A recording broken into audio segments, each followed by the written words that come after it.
It's Backstage Pass with Steve Ryan. And here's your host, Steve Ryan. Hey, brother. All right. Excellent. We did it. Man, I'm happy to see you. Yeah, it's good to see you too. Thanks for giving me some time. Yeah. Hey, were you in Las Vegas back in February? Um, Did you go to the babies show? yes, I did. Okay.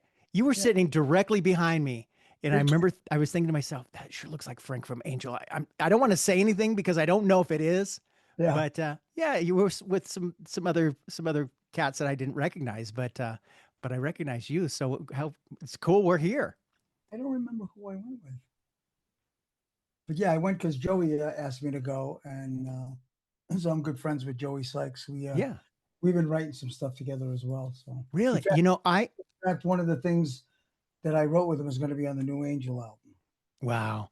Yeah. You know, I met Joey that weekend and then we ran into each other at the airport. Yeah. And so we've been emailing back and forth ever Oh, cool. since, a couple of times a month. He's going to come on the program. Oh, nice. It just hasn't worked out yet, but Yeah. man, he's so cool. He's a nice guy. Yeah, very Yeah. nice guy. Yeah. Hey, I want to go back a little bit with the band if that's okay and just kind of work our way up. This podcast is kind of about songs. Yeah. But you know, I want to talk about I love 70s rock, and as you guys moved forward in time, and then you did some solo stuff that I'd like to talk about. But I know the story's been told 1,000 times, but would you talk about? I read, tell me if this is correct, that Gene Simmons kind of discovered you guys or helped get your deal at Casablanca. Or give me a little background on that. What happened was we were when we first formed the band because of Punky and I had different bands and Mickey and I had played together. Mickey Berry and I played together, and we all had different bands in the DC area. So we knew the owners of the club and the guys that booked the clubs and stuff. So a friend of ours, Mike, who was opening Bogies, said, "I'd like to have you guys there to, when you guys come out and when you're ready to play, I'd like to have you guys play at the club." And so he said, and I have a big room upstairs where you guys can rehearse. So you rehearse, and when you're ready, you can come down and start playing for it. So we said that was great.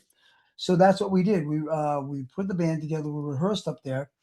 We came down and we started playing, and we got a really good response because all of us had been in different bands and individual bands in the DC area. So we had a pretty good draw from kind of like it was kind of like a lot of the guys from the band from different bands putting one big band together. So what happened was we had Gordon Fletcher, who wrote for Circus Magazine and Rolling Stone Magazine. He just came down. He was from the area. So he would come down and he would listen to us every night, and we'd sit and chat with him after the shows and stuff. And after a couple of weeks, 3 weeks or so, he said, I'm going to start to see if I can bring some international bands. If I get like a job to do a review of a show and stuff at Largo, I'm going to bring some bands down. And we said, that would be great. That would be great to bring them down here, see the band and stuff. So that's what he did. He brought Kiss down. I don't know how he did it, but he got all of them to come down to the show. Wow. So all four of them walked into the club and watched the show, and we sat and talked with Gene and the rest of the guys. And it's weird because this is like about maybe a month or so after, or a month and a half after we had put the whole thing together. And we had been going back and forth with managers. We were going back and forth with Lieber and Krebs, David Krebs, who were managing Aerosmith, and David Joseph, who was part of the Gem Toby, who they had Main Man, they had Gary Glitter, David Bowie. They had a lot of big bands from the UK. So we were going back and forth. We didn't know which ones to go. We ended up going with David Joseph. And when Gene came down and Kiss came down to see us and talk to us, they wanted us to sign with Bill, of course, Bill Aucoin. And we said, we just signed a management deal. He said, "Oh, okay. All right. I get it." So we had a conversation. We had a really good conversation and stuff, and he was giving us tips and stuff like that. So and that was the end of it. What happened was now we go to L.A. and David says, "I know Neil Bogart from Casablanca, and he's looking for acts. So I'm going to go to Neil and bring you guys to Neil. See what he says." So he talked to Neil and he said to Neil at one point, he said, "Well, maybe you should put them on a date with Kiss or something like that, to see them, or if you want to come down to rehearsal, or whatever." So he said, "Well, let me." He said, "Did the guys in Kiss know them? Did they see?" He said, and David said, "Yeah, they came down to the club and they saw the band." So I guess he had called Gene and talked to Gene about it.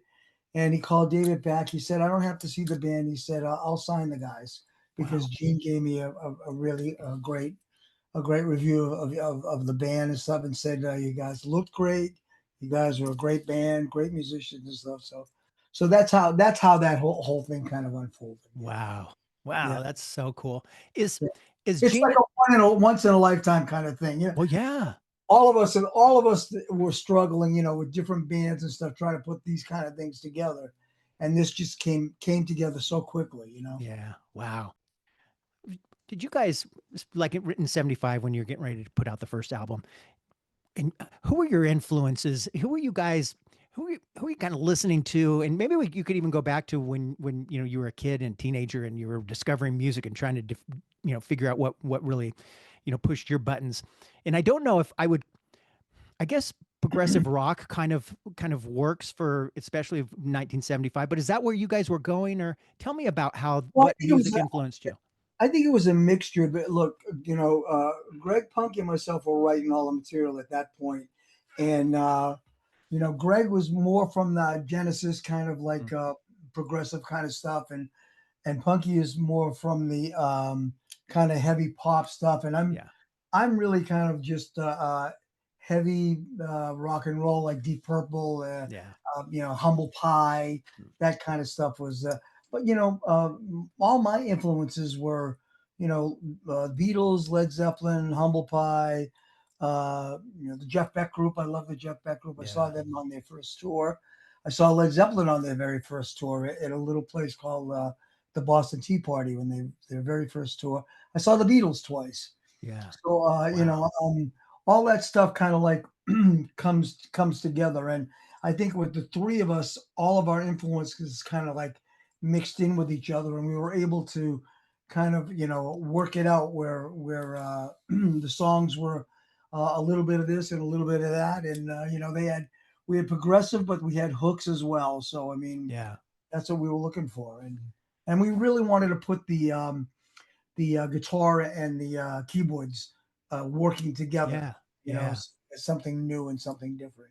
Yeah, I think later on bands like Europe, I think took a nod from you guys. Yeah, yeah, You yeah. know, I think when I look back on it, there's a lot of a lot of that kind of stuff that I can look back on and see that maybe they did have some different bands took big, but we all do that. You know yeah, what I mean? yeah. You Yeah. know, but the thing about you guys, which is why I kind of lean a little progressive rock, is because on a lot of your songs, you have these tempo changes. You know what Yeah, I mean? I mean, it's not, this consistent, like, pop rock stuff is just, it's kind of, it's right. 126 beats a minute, and that's all we do. And so a lot of your stuff is like that. And I love the tempo changes. And, Tower, from the debut album is a perfect example.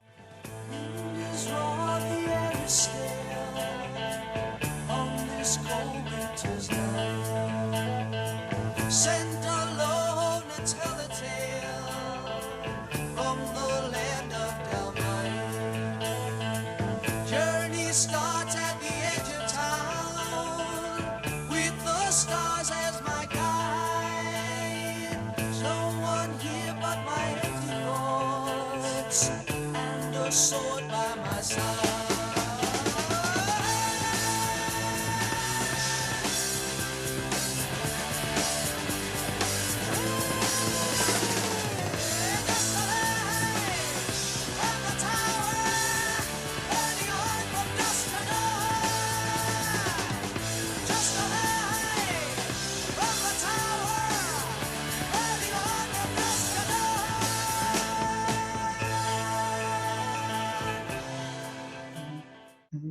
Yeah, Tower. The Tower was the first song that the three of us wrote together, and it was very influential on all of us. I mean, it was one of those things where there were a little bit there was some different things going on back and forth before the five of us all came together. But when the five of us finally came together and were in one room together and started playing together, uh, I think we all felt the same, that there was something, some kind of connection was being made musically between all of us, and that's what I think really pushed us forward together. And Yeah. kept us together. Yeah. Yeah. You know, another song on that debut album that I love is a track called Long Time. Oh yeah. Yeah. See, it's been a long time, long time, long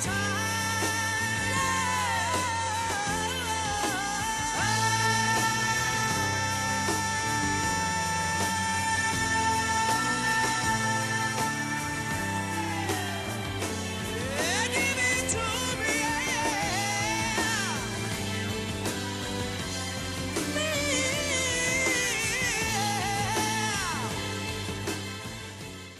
Can you believe that was 50 years ago? No, Yeah. Wow. it's crazy. Yeah. It's crazy when I think about that now. Yeah. Do you guys still record that way when you're recording new stuff? Do you still all get together in the studio? I mean, you were talking about recording at home. You just do your deep. A lot of people have their their home studios and they do their parts and then they send it over the internet and then somebody edits all together. Yeah. Is that what you mostly do now? It's pretty much what we do now. Yeah, because Yeah. we're all in different areas, Yeah. except for the vocals. When I do the vocals, Punky and Danny are there with me, and so that we can get a good character of what the song is and stuff. And Online? no, we get Oh, together in the studio. in the studio. Yeah. Yeah. Yeah. Cool. The next album was Hell of a Band. Yeah. There's a song on there called Pressure Point. Yes. Man, the guitar work on that song is so great. Running everywhere from the corner to the square, going up and down around the days. Looking for news, but I'm back on the news. Gonna show you what I wanna do.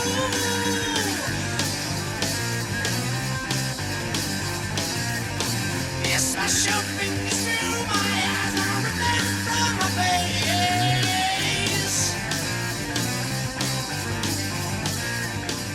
Yeah, that's funny because we just thought we put that in the set. That's what we've been doing live, and Pressure Point was a late composition on that because we spent so much time on the Fortune trying to make sure that we got that correct and got it right with everything, with all the keyboards that were going on and stuff, and Funky and I did Pressure Point and Mirrors. Those were the last two, I think, that we wrote and recorded for that album.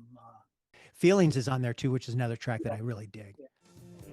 Can't help myself from this torturing inside. Possessed by love is the pain I cannot hide.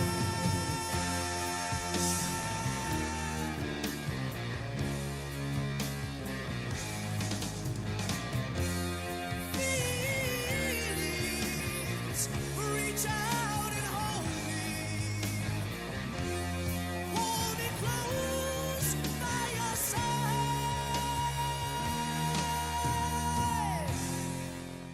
Yeah, Um, that was kind of Greg and I doing working on that. Yeah.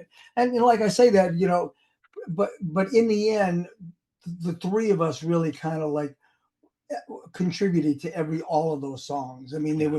there were some that were like, mainly Greg having an idea and me singing along with it, and then writing all the lyrics. I wrote the lyrics to all the stuff on the on the albums, except for maybe 4 or 5 songs. But yeah, in the end, the three of us pretty much contributed, to Yeah. all the songs together. So, Was and then, of course, there were songs too that the whole band did contribute to. There was that we did at rehearsal. On and On, I think, was one of those where Mickey and Barry contributed to that song. Yeah. Is there a point now that you kind of, in retrospect, look back? Would you feel like we really hit our groove right then? That's the time where I really feel like we hit a groove. You know, it kind of went to the next step. Do you have that? Yeah, I think so. Yeah, Where was that? absolutely. I think that right.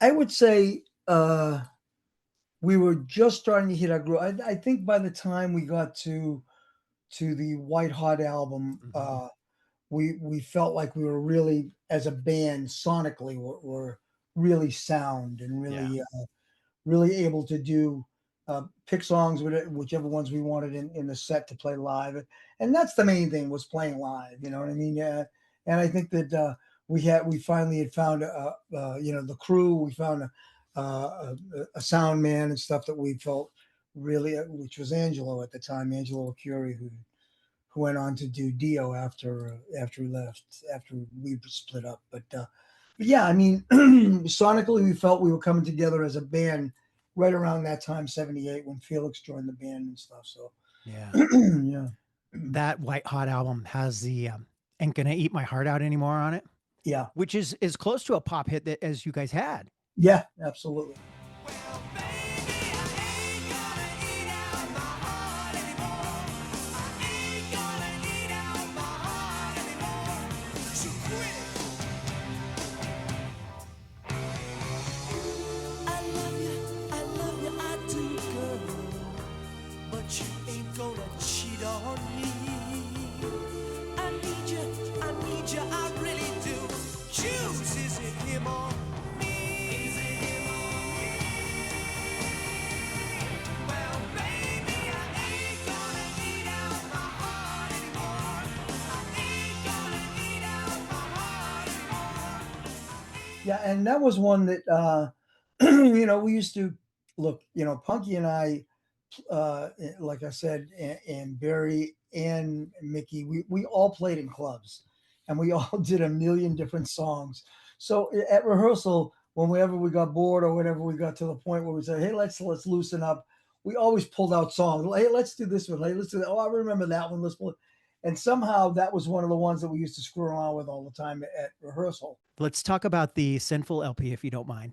Yeah, There's a song on there called "L.A. Lady." yeah, Man, I love the piano in that song so much. yeah. LA lady, she drives me crazy with that look in her eye. LA lady, she drives me crazy when she passes me by. Fingers spread.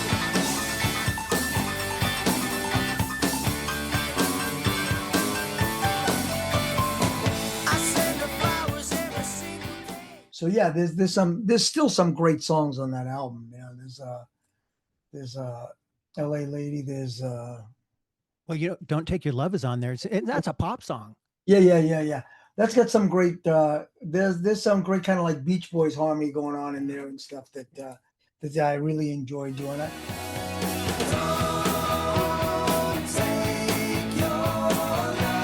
Don't take your love away from me. Don't take your love. Don't take it away. Don't take your love. No.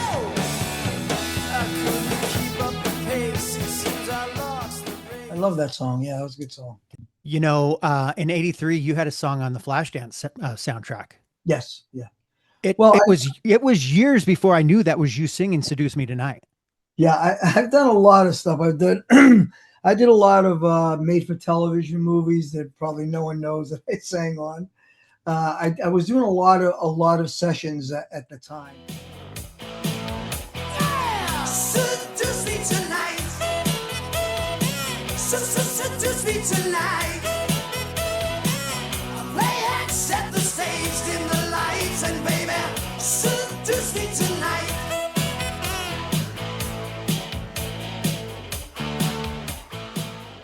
We were working on Metropolis, and as we were doing it, Giorgio said, "Well, I got to do 4 songs." He was doing 4 songs, and someone else was doing 4 songs for this movie Flashdance. And we would see the Rushes all the time. They would send them to his studio, his house in Truesdale, and we would watch him. I thought, oh, it's pretty interesting.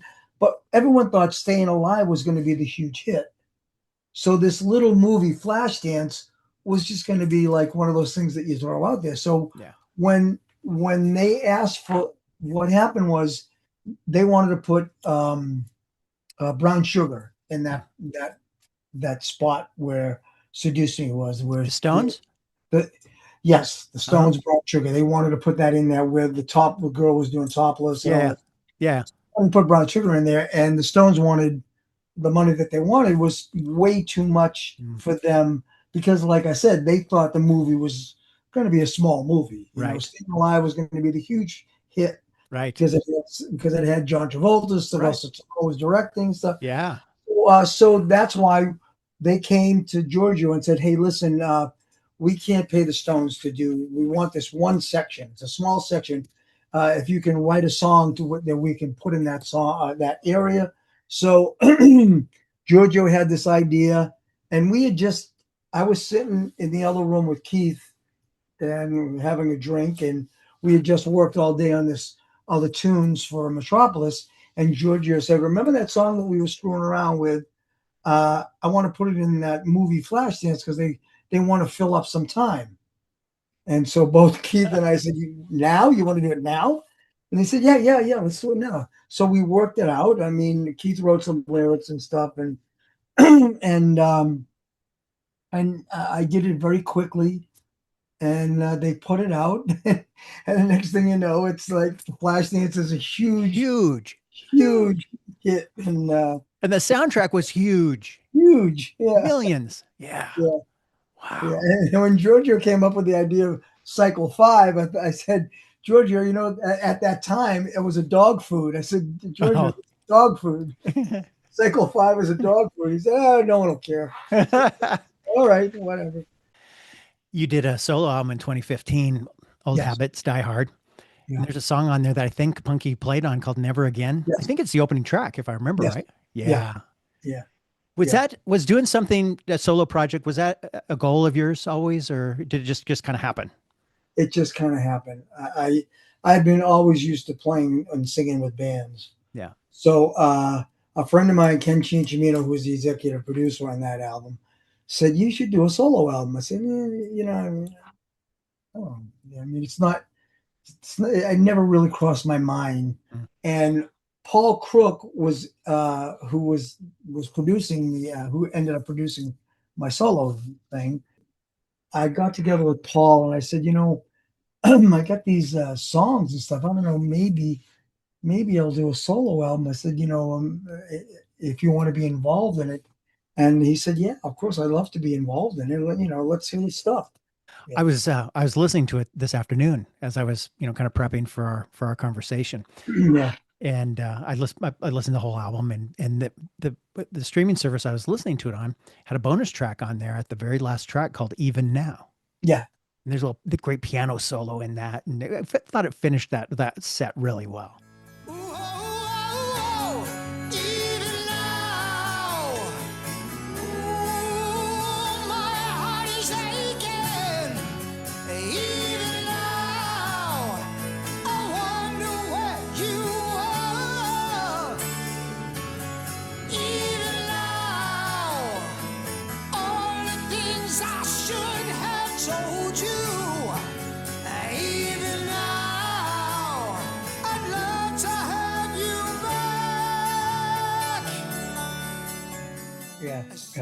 Yeah. That's a song that Barry and I wrote together, and the electric. You heard the electric version as well, right? There's 2 versions on there. The bonus track is the acoustic. Yes, that's the one we sent to Japan. Yeah. The electric one is the one that's on the US album. Mm-hmm. And my son played acoustic guitar on that. Really? Yeah. Wow. So that was a big deal for me to have him come down and play on that. I mean, it was just a cool thing to have him play Yeah. on that whole thing and have him go through that whole process. In 2019, the Risen album. Yeah. Man, I love that album so much. Well, thank you. I love that. And it's just, there's a song on there that, and I listened to it like 3 times in a row, 1975. Yes. Yeah. And it's got great acoustic. There's great acoustic work on that too. And it's like a 7-minute song. 1975, the spirit's still alive. Take me back in time. 1975, in 1975, the spirit's still alive. That moment was so high, you take me back. 1975, I wanna go in 1975, take me back up the spirit. Yeah, it's very strange because Punky had written some lyrics for it, and I had written down some lyrics without really even thinking about the song. I was just writing at the time, just writing some stuff, and I thought, hey, maybe I kind of think this fits in with what we're talking about. Punky wrote that opening part with about Queen, Kiss, and Angel stuff, and I had this other thing, and it kind of like fit. And I love when stuff like that happens. It just kind of fit right into it. Yeah. And I wasn't writing for that particular song for that particular reason. I had just been writing lyrics down because often I sit down and write some lyrics, and just to keep them on top of myself. Yeah, keep on top of it, and it just kind of fit when I had to change a few things around. But yeah, it fit perfectly with that whole thing. Yeah, I love that song. Did I see? Are you guys on the road? Yes, or about to? Just got back. Just got back. Okay. Yeah. What's the plan for the rest of the year? Well, we have let's see.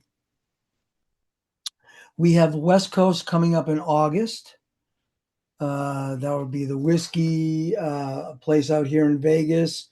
The what's that club? Club in San Juan Capistrano. There's a few other clubs that we're doing all West Coast stuff, and then in I think it's September when we do the Gene Simmons thing. He's doing that at the Westgate. There's a whole bunch of people doing signings, and we're going to do a signing and we're going to play live. Nice. Yeah. And then we have some dates in Texas. We have some dates in Florida coming up. So it's going to be hopefully a busy this year, the end of this year and next year. And then the touring was probably going to stop for a while. Yeah. We I'm sure we'll do, keep on doing, solo stuff or here and there, and we'll do Angel stuff whenever, if there's a festival that wants Angel, of course we'll come together and do a festival. So I think festivals are the best way to approach these kind of things. Yeah. I didn't realize you're based out of Las Vegas. So when I asked you earlier, were you in Vegas in February? It's like, well, I live here. So now it makes sense. Joey was going to be playing in town. Said, come to the show. Yes, of course. Yeah. Hey, Frank, if people want to follow you and what's happening with you and with the band, what's social media or websites? What's the best place for them to go? I have my Frank DiMino official website on Facebook, and I have my my personal musician Frank DiMino on Facebook. Yeah, there's an Angel's website too. Oh yes, of course, the Angel official, and there's also I think it's the Angel Band official website. Yeah. Man, Frank, I've kept you way past what I promised, but I've enjoyed talking to you so much, man. Absolutely. It was great. Yeah. Hey, I would love to, I only got through half of my notes, so I've got more songs I'd love to talk to you about. Okay. We can do a follow-up sometime. That would be awesome. Yeah. If you want to break down each one, I'll go through that too with you. That'll be fun. All right, brother. Thanks for giving me some time in the evening. I really appreciate it. Yeah. Let's talk again soon. All right, brother. I'll see you. Thank you. For questions or comments, email Steve at steveryan.songoftheday@gmail.com.